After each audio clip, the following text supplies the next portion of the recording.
மக்களை சிரமப்படுத்த அல்ல, கொரோனா பரவலை தடுக்கவே பொது முடக்கம். கொரோனா எப்போது ஒழியும் என கடவுளுக்குத்தான் தெரியும் என்றும் முதலமைச்சர் பழனிசாமி பேச்சு.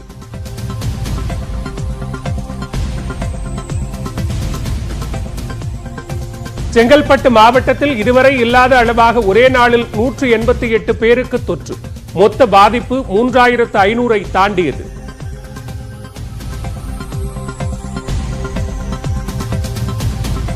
புலம்பெயர்ந்த தொழிலாளர்களுக்கு வேலை வாய்ப்பு திட்டம் 50,000 கோடி ரூபாய் மதிப்பிலான திட்டத்தை தொடங்கி வைத்தார் பிரதமர் நரேந்திர மோடி.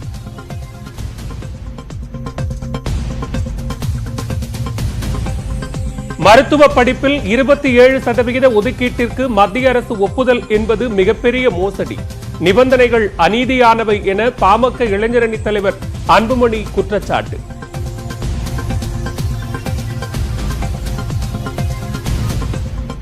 சென்னையிலிருந்து அழைத்துச் சென்று 30 பேரை பணியமர்த்தியதாக புகார். கோவை காந்திபுரம் GRT கடையில் காவல்துறையினர் மாநகராட்சி அதிகாரிகள் விசாரணை.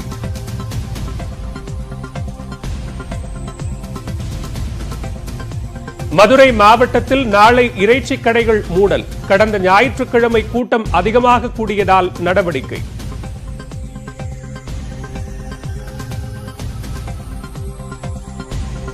திருப்பூரில் 10ஆம் வகுப்பு மதிப்பெண்ணில் முறைகேடு செய்ய முயற்சி என புகார். வாட்ஸ்அப்பில் வினாத்தாள் அனுப்பி வீட்டிலேயே மாணவர்களை தேர்வெழுத வைத்ததாக குற்றச்சாட்டு.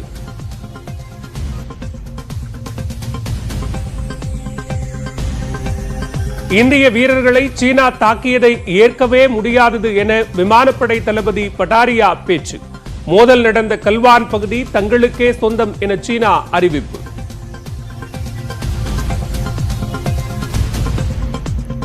நாடு முழுவதும் கொரோனாவால் பாதிக்கப்பட்டோர் எண்ணிக்கை 4 லட்சத்தை நெருங்கியது. இதுவரை இல்லாத அளவாக ஒரே நாளில் 14,500 பேருக்கு தொற்று.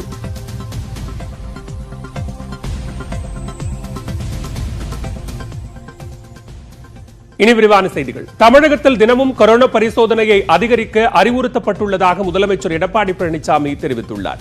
சென்னை வேளச்சேரி குருநானக் பள்ளியில் அமைக்கப்பட்டுள்ள கொரோனா சிகிச்சை மையத்தில் 260 படுக்கை வசதிகள் ஏற்படுத்தப்பட்டுள்ளன. படுக்கை வசதிகளை நேரில் ஆய்வு செய்த பின்னர் செய்தியாளர்களை சந்தித்த முதலமைச்சர் எடப்பாடி பழனிசாமி தமிழகத்தில் கொரோனாவை தடுக்க அரசு தீவிரமாக முயற்சித்து வருவதாக தெரிவித்தார். பொதுமக்கள் ஒத்துழைப்பு அளித்தால் மட்டுமே கொரோனா பரவலை கட்டுப்படுத்த முடியும் என்றும் அவர் கூறினார். கொரோனா பரவலை தடுக்கும் முயற்சிக்கு அனைத்து கட்சி தலைவர்களும் ஒத்துழைக்க வேண்டும் என்று கேட்டுக்கொண்ட முதலமைச்சர் தனக்கு கொரோனா தொற்று இல்லை என அமைச்சர் KP அன்பழகனே மறுத்திருப்பதாகவும் சுட்டிக்காட்டினார். இனி தினமும் கொரோனா பரிசோதனையை அதிகப்படுத்த நடவடிக்கை எடுக்கப்படும் என்று உறுதியளித்த முதலமைச்சர் பொது முடக்கத்தை நீட்டிப்பது குறித்து இதுவரை எந்த முடிவும் செய்யப்படவில்லை என்றும் பதிலளித்தார். இன்றைக்கு பல கட்சி தலைவர்கள் குறிப்பிடுகிறார்கள், எதற்கு லாக்டவுன் என்று சொன்னார். ஒரு ரோடிலே வேகமாக அதிகமான வாகனம் செல்கின்ற பொழுது குறுக்கு ரோடு இருக்கும், அதில் யாராவது ஆக்சிடென்ட் ஆகக்கூடாது, நாம் பிரேக் ஸ்பீட் பிரேக் போடுவோம். அது மாதிரி இந்த நோய் பரவலை தடுப்பதற்கு தான் இந்த ஊரடங்கை ஒழிய மற்றபடி எதுவும் கிடையாது. நோய் அறிகுறி இருக்கின்றவர்கள் வெளியிலே சென்றால் மற்றவர்களுக்கு பரவிவிடும். ஆகவே இந்த ஊரடங்கின் மூலமாக அவர் வெளியில் செல்வதை தவிர்க்கின்ற பொழுது பிறருக்கு அந்த தொற்று ஏற்படாது இருக்கும். தொடர்ந்து பேசிய முதலமைச்சர் சென்னையிலிருந்து பிற மாவட்டங்களுக்கு செல்வதால் தான் தொற்று பரவுகிறது என்றும் சென்னை மக்கள் வெளியூர் செல்லாமல் இருந்தால் மட்டுமே பரிசோதனை செய்ய முடியும் என்றும் கூறினார். மேலும் சென்னையில் ஒரே நாளில் நடந்த 527 முகாம்களில் 900 பேருக்கு கொரோனா கண்டறியப்பட்டுள்ளதாகவும் முதலமைச்சர் பழனிசாமி சுட்டிக்காட்டினார்.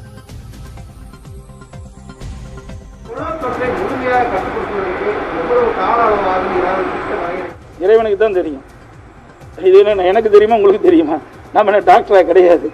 மருத்துவ நிபுணர்கள் சொல்றாங்க இது படிப்படியாக தான் குறையும், ஒழிக்க முடியாதுங்கிறாங்க. இந்த நோயை தடுக்கத்தான் முடியும். இந்த நோயை ஒழிக்க முடியாதுன்னு உலக சுகாதார அமைப்பும் சொல்லுது, மத்திய சுகாதாரத்துறையும் சொல்லுது, நம்முடைய மருத்துவ குழு நிபுணர்களும் இதைத்தான் தெரிவிக்கிறாங்க. இதுக்கு ஒரே வழி நம்ம கட்டுப்படுத்திக்கிட்டு தான். இந்த நோய்க்கு மருந்து ஒவ்வொருவரும் இந்த நோயினுடைய தன்மையை அறிந்து வீரியத்தை அறிந்து கட்டுப்படுத்தி இருந்தால் இந்த நோய் பரவலை தடுக்க முடியும். கல்வான் பள்ளத்தாக்கில் சீன நடவடிக்கைகளை ஏற்றுக்கொள்ள முடியாது என்றும் வீரர்களின் தியாகங்கள் வீண் போக விடமாட்டோம் என்றும் விமானப்படை தலைமை தளபதி RKS பகதூரியா சூளுரைத்துள்ளார். ஐதராபாத்திற்கு அருகில் உள்ள விமானப்படை அகாடமியில் ஒருங்கிணைந்த பட்டமளிப்பு விழா அணிவகுப்பு நடைபெற்றது. இதில் பயிற்சி வீரர்கள் வானில் விமான சாகசங்களில் ஈடுபட்டனர்.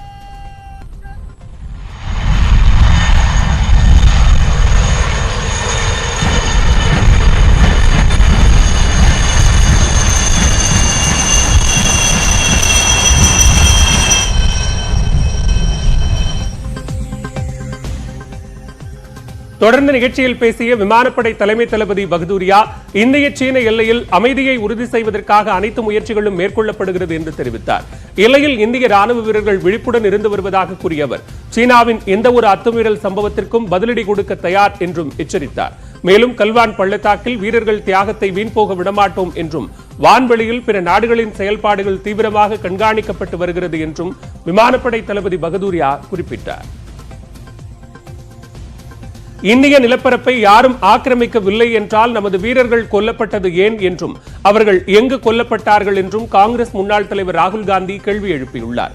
இதேபோன்று ட்விட்டரில் பதிவிட்டுள்ள முன்னாள் நிதியமைச்சர் ப. சிதம்பரம், இந்திய வீரர்கள் கொல்லப்பட்டது நமது நிலப்பரப்பிலா அல்லது சீன நிலப்பகுதியிலா என்று கேள்வி எழுப்பியுள்ளார். மேலும் சீன துருப்புக்கள் இந்திய எல்லைக்குள் நுழையாவிட்டால் எதற்காக மோதல், எதற்காக ராணுவ தளபதிகளிடையே பேச்சுவார்த்தை, எதற்காக வெளியுறவுத்துறை அமைச்சரின் அறிக்கை என்றும் ப. சிதம்பரம் சரமாரியாக கேள்வி எழுப்பியுள்ளார்.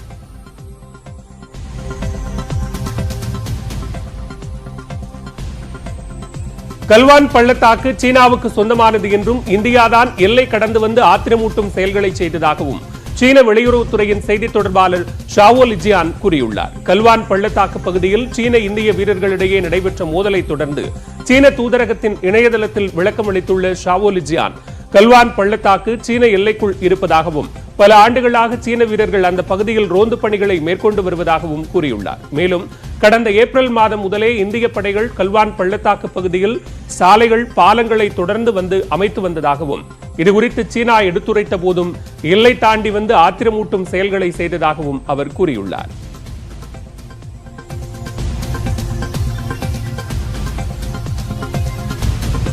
கொரோனா பரவலை தடுக்க புதுக்கோட்டை மாவட்டத்தில் உள்ள கிராமம் ஒன்று பிற ஊர்களுக்கு முன்மாதிரியாக தடுப்பு நடவடிக்கையில் ஈடுபட்டு அதனை வெற்றிகரமாக செயல்படுத்தியும் வருகிறது. அது எந்த கிராமம், அப்படி என்ன செய்தார்கள் அந்த கிராம மக்கள், பார்க்கலாம். தமிழகம் முழுவதும் கொரோனா தனது கோர முகத்தை காட்டி வரும் நிலையில் சென்னை உள்ளிட்ட 4 மாவட்டங்களில் 12 நாட்கள் மீண்டும் முழு ஊரடங்கு அமலுக்கு வந்திருக்கிறது. இதேபோல் கொரோனா தொற்று பரவலை கட்டுப்படுத்த அந்தந்த மாவட்ட நிர்வாகங்கள் பல்வேறு நடவடிக்கைகளை மேற்கொண்டு வருகின்றன. ஆனால் சிவகங்கை புதுக்கோட்டை மாவட்ட எல்லையில் பொன்னமராவதி அருகே உள்ள கட்டையாண்டிப்பட்டி கிராமத்தினர் தாங்களாகவே முன்வந்து சுய ஊரடங்கை அமல்படுத்தியுள்ளனர். இந்த கிராமத்தில் 15 பேர் தொற்றால் பாதிக்கப்பட்டுள்ள நிலையில் கடந்த 17ஆம் தேதி முதல் 30ஆம் தேதி வரை இந்த ஊரடங்கு அமலில் இருக்கும். எங்கள் கிராமத்து மக்களாக கூடி நம்ம ஒரு அளவு கட்டுப்பாடோடு இருப்போம், வெளியில் போக வேண்டாம், வேலைக்கு வெட்டிக்கு போக வேண்டாம், பல பேரோட கலக்க வேண்டாம், நம்ம தனிமைப்பட்டு நம்ம ஊரில் இருப்போம் அப்படிங்கிற முறையில் நாங்கள் ஒரு கட்டுப்பாடு விதிச்சு நாங்கள் இப்போ இதை நடைமுறைப்படுத்திக்கிட்டு இருக்கோம். வேறு ஒன்றும் இல்லை. அவங்க அத்தியாவசியம் தேவைப்பட்டால் மாத்திரை மருந்து இப்படி வாங்குற மாதிரி இருந்தால் டவுனில் போய் வாங்கிட்டு வரலாம். அது முகக்கவசத்தோட பாதுகாப்போட போயிட்டு வரணும். சுமார் 250க்கும் மேற்பட்ட குடும்பங்கள் வசித்து வரும் இந்த கிராமத்தில் பெரும்பாலானோர் கட்டிடத் தொழிலையே நம்பி இருக்கின்றனர். சுய ஊரடங்கு அறிவித்துள்ள 14 நாட்களும் அந்த கிராமத்தில் உள்ள யாரும் எந்த ஒரு பணிக்கும் வெளியே செல்லக்கூடாது என்று அறிவித்துள்ளனர். அதேபோல் வெளியிலிருந்து ஊருக்குள் யாரும் நுழைந்து விடாதபடி பேரிகார்ட், முட்கள் கொண்டு தடுப்பு அமைத்துள்ளனர். வெளிநபர்கள் யாரும் உள்ளே வரக்கூடாது என்றும் பலகை வைத்து அறிவுறுத்தியுள்ளனர். இது நாங்களாம் முன்னெச்சரிக்கையாக கொரோனா தடுக்கிறதுக்காக இதை நாங்கள் ஊர் மக்களாக போட்டுறது எங்கள் நலனை கருதி பாதுகாப்புக்காக நாங்களாம் போட்டுக்கணும். நிபந்தனை வந்து இப்போ யாரும் கட்டட தொழில் எந்த வேலைக்குமே போகக்கூடாது, அதை வெளியாலும் உள்ளே வரக்கூடாது. அப்போயே எங்கள் ரிலேஷன் வந்தாலும் நாங்கள் இங்கே முன்னாடியே பேசி என்ன தாக்கலுக்கு தெரிஞ்சு அனுப்பிடுவோம். 3 நாட்களுக்கு ஒருமுறை அத்தியாவசிய பொருட்கள் வாங்க வீட்டிற்கு ஒரு நபர் மட்டுமே வெளியில் செல்ல அனுமதிக்கப்படுகிறார்கள். அவர்களும் உள்ளே வரும்பொழுது ஊர் எல்லையில் வைக்கப்பட்டிருக்கும் சானிடைசர், மஞ்சள் வேப்பிலை கலந்த நீர், சோப்பு, வாளியில் தண்ணீர் உள்ளிட்டவை மூலம் தூய்மைப்படுத்திக் கொள்ள வேண்டும். பிரசிடண்ட் முதக்காரி என்ன எதுன்னு கேட்டுக்கல, பண்ணிக்கல, செஞ்சுக்கல. இப்போ 3 நாளாச்சு நாங்கள் பண்ணு. இதுவரையும் ஒரு பிரசிடண்டோட என்ன உங்கள் ஊரில் என்ன பண்ணிக்க எது வந்துக்கணும் இதுவரையும் கேட்க கிடையாது. ஒரு மருந்து மயம் எதுவுமே தொலைக்க கிடையாது, எந்த இதுவும் பார்க்க கிடையாது, செய்ய கிடையாது. அதனால நம்ம யாரும் மரப்பட போகக்கூடாது. நாங்கள் ஊரில் இருந்து இந்த தண்ணி, சோப்பு, மஞ்சள் தண்ணி இது எல்லாமே நாங்கள் ஊரில் இருந்து செலவழித்து பண்ணிக்கிட்டு இருக்கிறோங்க. முகக்கவசம், தனிமனித இடைவெளியை பின்பற்றுதல் போன்றவை இங்கு கட்டாயமாக கடைபிடிக்கப்படுகிறது. தங்களது பகுதிக்கு அரசு கொடுத்த ரேஷன் பொருட்கள் தவிர வேறு எந்த உதவிகளும் கிடைக்கப்பெறவில்லை என்று ஆதங்கப்படும் கட்டையான்பட்டி கிராமத்தினர் அரசு அதிகாரிகளோ அரசியல்வாதிகளோ யாரும் இதுவரை பார்க்கவில்லை என்றும் குறைபட்டுக் கொள்கின்றனர்.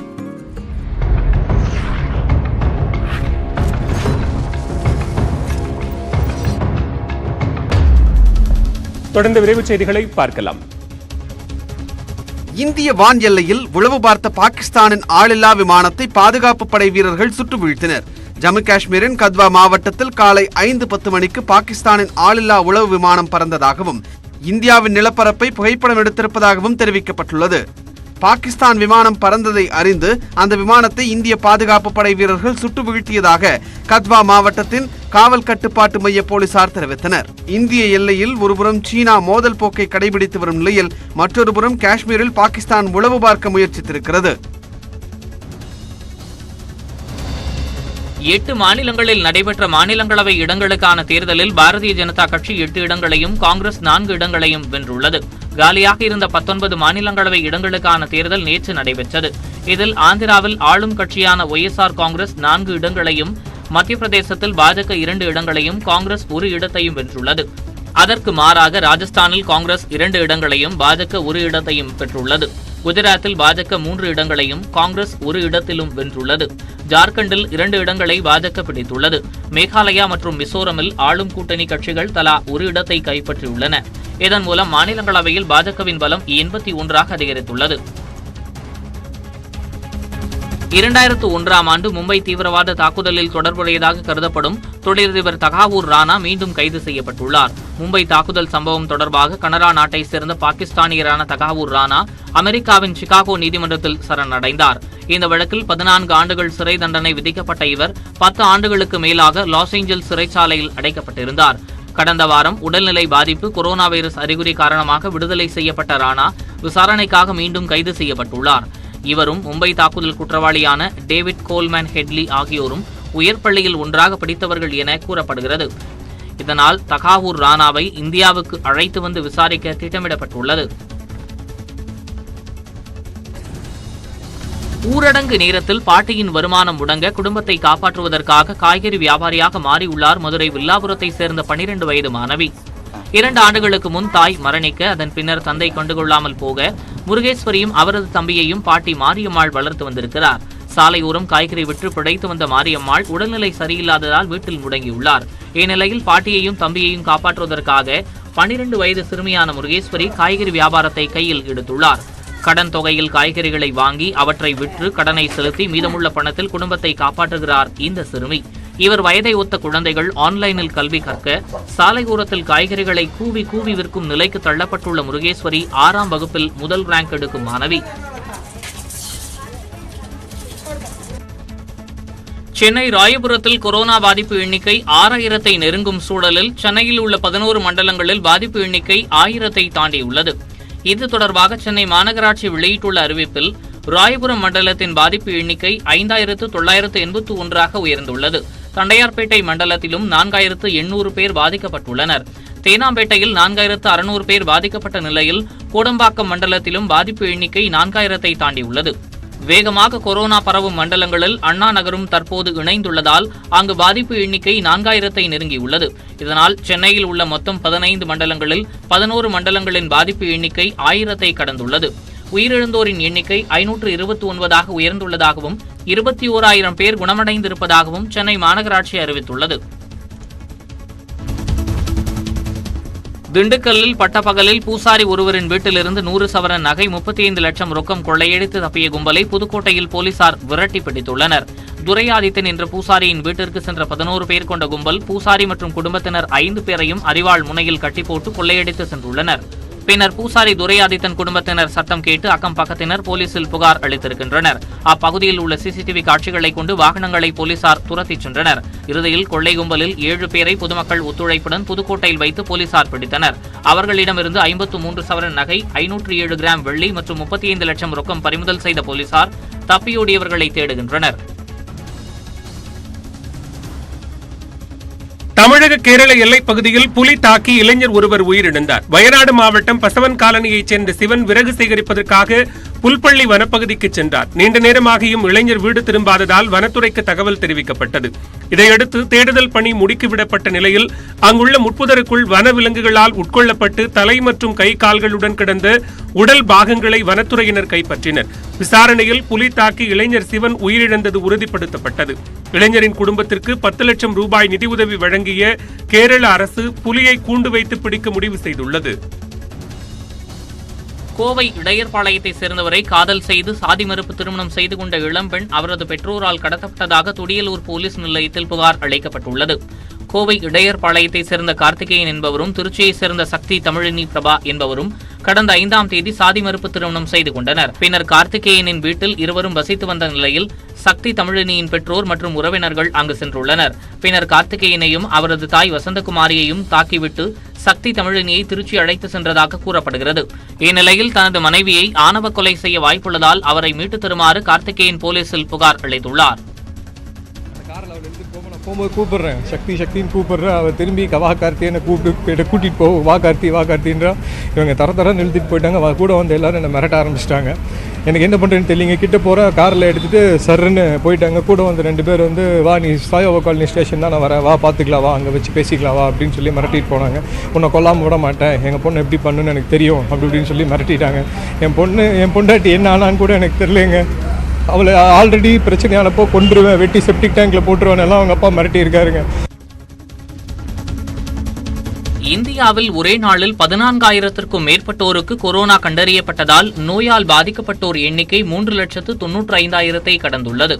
மேலும் 375 இறப்புகள் பதிவானதால் உயிரிழப்பு 12,948 அதிகரித்துள்ளது. மகாராஷ்டிராவில் தொற்று பாதிப்பு 1,24,000 உயிரிழப்பு 5,893 உயர்ந்துள்ளது. டெல்லியில் வைரஸ் பாதிப்பு 53,000 கடந்துள்ள நிலையில் உயிரிழப்பு 2,000 எட்டியுள்ளது. குஜராத்தில் 26,000 பேர், உத்தரப்பிரதேசத்தில் 15,000 பேர், ராஜஸ்தானில் 14,000 பேருக்கு மேல் தொற்று பாதிப்புக்கு ஆளாகியுள்ளனர். நாடு முழுவதும் கொரோனாவால் பாதிக்கப்பட்டவர்களில் 54.13% பேர் குணமடைந்துள்ளனர்.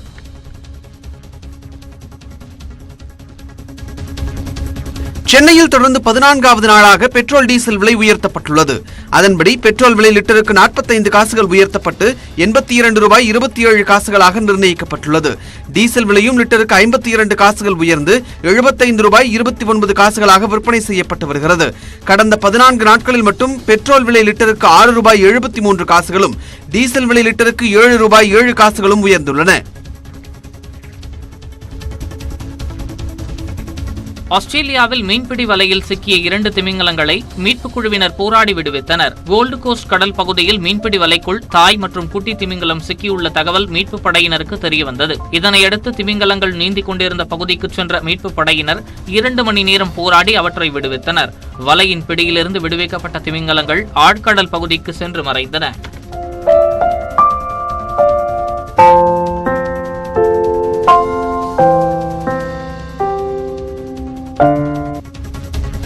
ரஷ்யாவில் வரும் 24ஆம் தேதி நடைபெறவுள்ள வெற்றி தின பேரணிக்கான முதல் ஒத்திகை பிரம்மாண்டமாக நடைபெற்றது. 2ஆம் உலகப் போரில் வெற்றி பெற்று 75 ஆண்டுகள் நிறைவடைந்ததை கொண்டாட ரஷ்யா தயாராகி வருகிறது. கடந்த மே மாதம் 9ஆம் தேதியன்று நடைபெறவிருந்த வெற்றி தின விழா கொரோனா அச்சுறுத்தல் காரணமாக ஜூன் 24ஆம் தேதிக்கு மாற்றப்பட்டது. இதையடுத்து விழாவில் நடைபெறவிருக்கும் பிரம்மாண்ட பேரணிக்கான முதல் ஒத்திகை நடைபெற்றது. செஞ்சதுக்கத்தில் நடைபெற்ற இந்த ஒத்திகையில் ராணுவத்தின் பல்வேறு படைப்பிரிவுகள் பங்கேற்றன.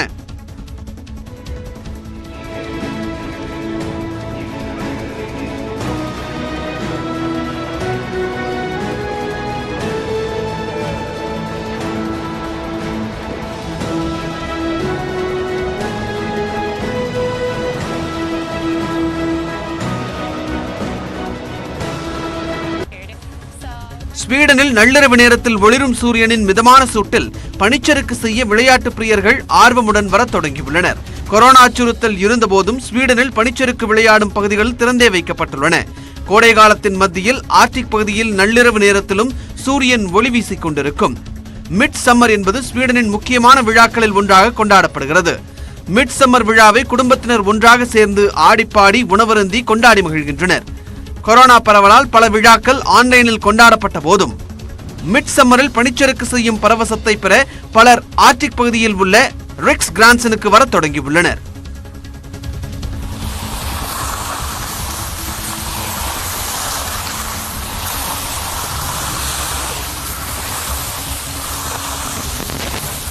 Unbelievable. But what do you say? Should we go down to the bottom?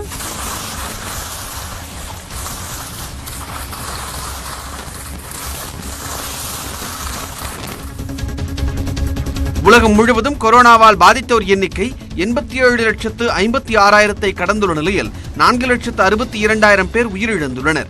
அமெரிக்காவில் தொற்று பாதிப்பு 22,97,000 இறப்பு 1,21,000 அதிகரித்துள்ளது. பிரேசிலில் வைரஸால் பாதிப்பிற்கு ஆளானோர் எண்ணிக்கை 10 லட்சத்தை கடந்துள்ள நிலையில் உயிரிழப்பு 49,000 அதிகரித்துள்ளது. ரஷ்யாவில் 5,39,000 பேருக்கும் பிரிட்டனில் 3 லட்சத்திற்கும் மேற்பட்டோருக்கும் தொற்று கண்டறியப்பட்டுள்ளது. உலகளவில் தொற்று பாதிப்பிலிருந்து மீண்டோர் எண்ணிக்கை 46,24,000 கடந்துள்ளது.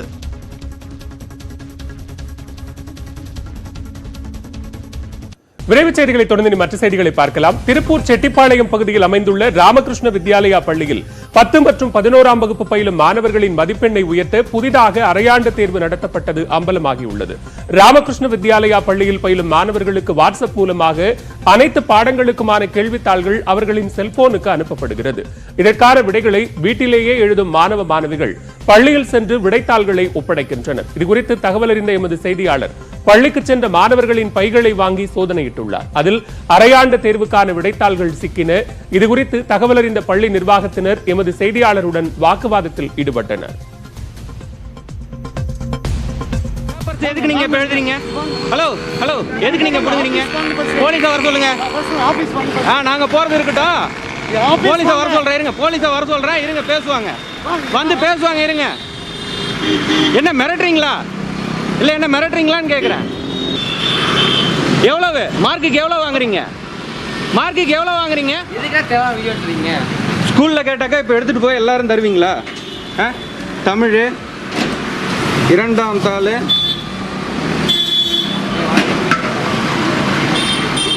English first paper, English second paper. இந்நிலையில் திருப்பூரில் உள்ள பல்வேறு தனியார் பள்ளிகளில் இதே போன்ற அரையாண்டு தேர்வுகள் நடத்தப்படுவதாகவும் மாவட்ட நிர்வாகம் தீவிர நடவடிக்கை எடுக்க வேண்டும் என்றும் பெற்றோர் தரப்பில் கோரிக்கை எழுந்துள்ளது.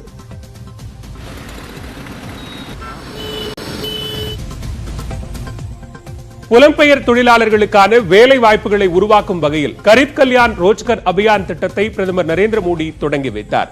பிரதமர் நரேந்திர மோடி தலைமையில் காணொலி காட்சி மூலம் நடைபெற்ற நிகழ்ச்சியில் பீகார், உத்தரப்பிரதேசம், மத்திய பிரதேசம், ராஜஸ்தான், ஜார்க்கண்ட் மற்றும் ஒடிசா மாநில முதலமைச்சர்கள் பங்கேற்றனர். அப்போது கரீப் கல்யாண் ரோஜ்கர் அபியான் திட்டத்தை பிரதமர் மோடி தொடங்கி வைத்தார். இந்த திட்டத்தின் மூலம் 6 மாநிலங்களில் உள்ள 116 மாவட்டங்களில் 50,000 கோடி ரூபாய் மதிப்பில் வேலை வாய்ப்புகள் உருவாக்கப்படும் என மத்திய அரசு தெரிவித்துள்ளது. இந்த திட்டத்தின் மூலம் புலம்பெயர் தொழிலாளர்கள் 125 நாட்கள் வேலைவாய்ப்பு பெறுவர் என்றும் மத்திய அரசு கூறியுள்ளது. நிகழ்ச்சியில் பேசிய பிரதமர் மோடி லடாக்கில் உயிரிழந்த வீரர்களின் தியாகத்தால் நாடே பெருமையடைவதாக தெரிவித்தார். கொரோனா மிகப்பெரிய அச்சுறுத்தலாக அமைந்துள்ளதாகவும் உலகமே கொரோனாவால் மிரண்டு போயிருக்கும் நிலையில் இந்தியாவில் பாதிப்பு குறைவாகவே உள்ளது என்றும் அவர் தெரிவித்தார்.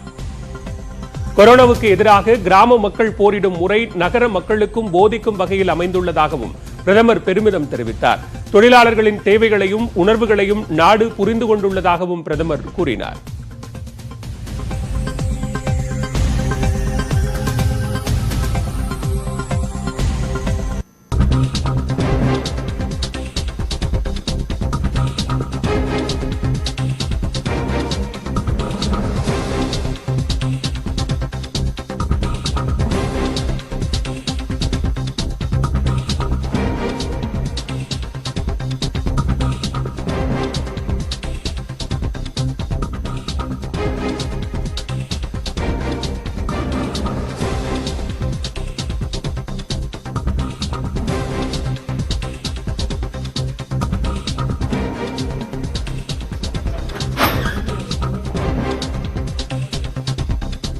தற்போதைய அண்மை செய்தியை பார்த்துக் கொண்டிருக்கிறோம். பல்வேறு கல்லூரி மற்றும் பல்கலைக்கழக விடுதிகளில் கொரோனா சிறப்பு வார்டு அமைக்கப்பட்டு வரக்கூடிய சூழலில் சென்னை அண்ணா பல்கலைக்கழக மாணவர் விடுதியை கொரோனா மையமாக மாற்ற மாநகராட்சி கேட்டிருந்தது. இந்நிலையில் மாணவர்களின் உடைமைகள் உள்ளதால் விடுதியை வழங்குவதற்கு பல்கலைக்கழக நிர்வாகம் மறுப்பு தெரிவித்துள்ளது. இது தொடர்பான முதல் காட்சிகளையும் தகவல்களையும் வழங்குவதற்காக இணைந்திருக்கிறார் நம்மோடு செய்தியாளர் ரகுவரன். நீங்க தொடரலாம். சென்னையில் கொரோனா தொற்று அதிகரித்து வரக்கூடிய நிலையில் பள்ளிகள் கல்லூரிகளை கொரோனா கோவிட் கேர் சென்டராக மாற்றும் பணியானது துவங்கப்பட்டிருக்கிறது.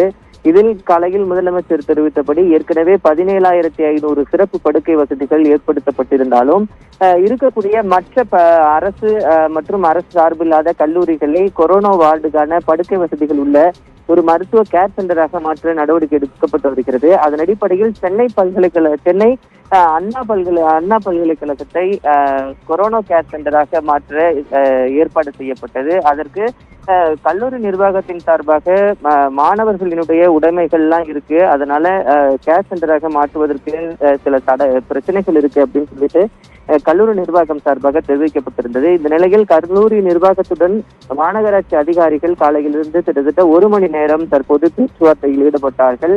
அதுக்கு பாத்தீங்கன்னா கல்லூரி துணை ஆணையர் குமரவேல் பாண்டியன் என்பவர் தலைமையில சென்னை மாநகராட்சியினுடைய துணை ஆணையர் குமரவேல் பாண்டியன் என்பவர் தலைமையில பேச்சுவார்த்தை நடத்தப்பட்டது. அது மட்டும் இல்லாமல் கல்லூரி நிர்வாகத்தின் சார்பாகவும் அவரிடம் சில விளக்கங்கள் சொல்லப்பட்டது. அதன் அடிப்படை என்னென்ன பிரச்சனைகள் இருக்கு என்பதை நேரில் ஆய்வு செய்வதை நாம் தற்போது பார்த்துக் கொண்டிருக்கிறோம். நம் ஒளிப்பதிவாளர் விக்னேஷ் அவரை காட்டுவதை பார்க்கலாம். தற்போது 15க்கும் மேற்பட்ட அதிகாரிகள் அண்ணா பல்கலைக்கழகத்தினுடைய மாணவர் விடுதியை தற்போது ஆய்வு மேற்கொண்டுட்டு இருக்காங்க. எவ்வளவு மாணவர்களுடைய உடைமைகள் இருக்கு, மாணவர்கள் உடைமைகள் பாதுகாக்கக்கூடிய வகையில நம்ம என்னென்ன பண்ணலாம், என்னென்ன மாதிரியான மாற்று ஏற்பாடுகள் செய்யலாம் என்பது தொடர்பான ஆலோசனைகள் நேரடியாக தற்போது நடந்துபட்டு கொண்டிருக்கிறது. அதனுடைய காட்சிகளை தான் நாம் தற்போது பார்த்துட்டு இருக்கோம். சென்னை அண்ணா பல்கலைக்கழகத்தை கொரோனா மையமாக மாற்றுவது தொடர்பாக சென்னை மாநகராட்சி கோரிக்கை விடுத்திருந்த நிலையில் தற்போது மாணவர் விடுதிகளில் மாணவர்களது உடைமைகள் உள்ளதால் விடுதியை வழங்குவதற்கு பல்கலைக்கழக நிர்வாகம் மறுப்பு தெரிவித்திருந்தது. இந்நிலையில் மாநகராட்சி அதிகாரிகள் விடுதிகளில் ஆய்வு செய்து வருகிறார்கள். தொடர்பான விரிவான விவரங்களை வழங்கியமைக்கு நன்றி ரகுவரன்.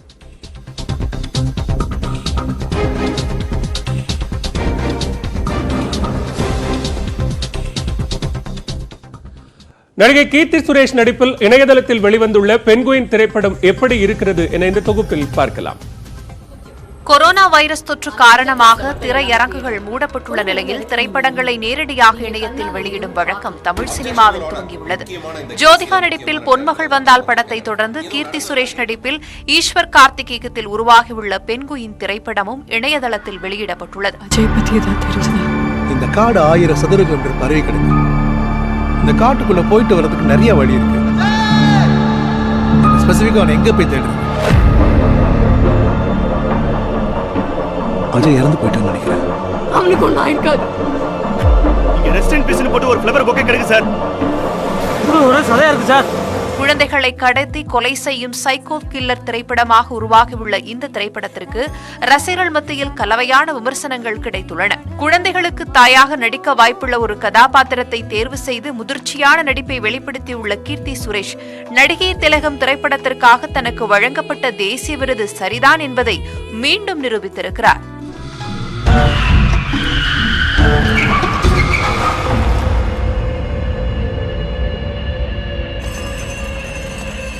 வீட்டில் ஒருத்தர் குழந்தைய பார்த்தேன்னு சொன்னாரு.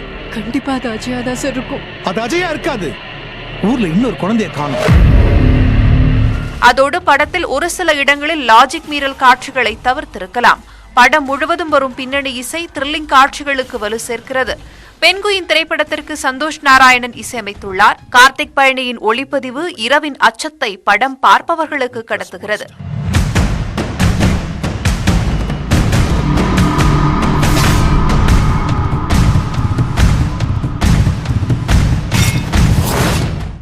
விஷ்ணு விஷால் நடிப்பில் வெளியான ராட்சசன் படத்தின் சாயலை ஒத்திருப்பது படத்திற்கு பெரும் மைனஸாகவே பார்க்கப்படுகிறது.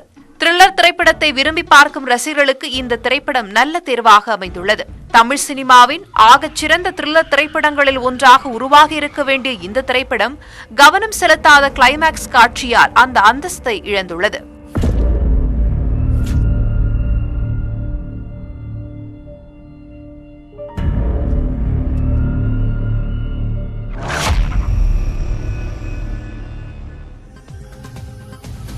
ஊரடங்கு காரணமாக சென்னையில் காய்கறிகளின் விலை 2 முதல் 3 மடங்கு உயர்ந்துள்ளது.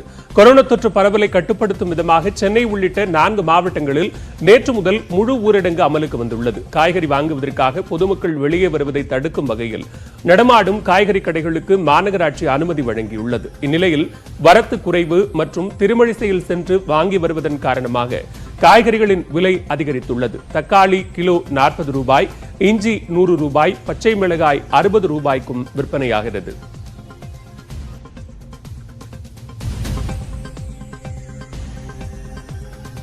சென்னை சிஐடி நகரில் பொது முடக்கத்தை பின்பற்றாமல் மக்கள் கூட்டம் கூட்டமாக வெளியே சுற்றித் திரிந்தனர். சிஐடி நகர் 2வது குறுக்கு சாலையில் உள்ள கடைத்தெருவில் காய்கறி, பால் உள்ளிட்ட அத்தியாவசிய பொருட்கள் வாங்க சிலர் வெளியே வந்தனர். மேலும் தனிமனித இடைவெளியை காற்றில் பறக்கவிட்டு பெரும்பாலானவர்கள் சாலையில் தேவையில்லாமல் சுற்றித் திரிந்தனர்.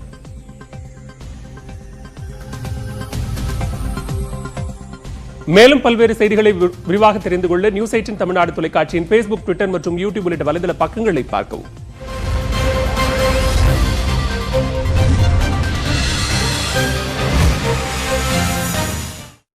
உடல்களை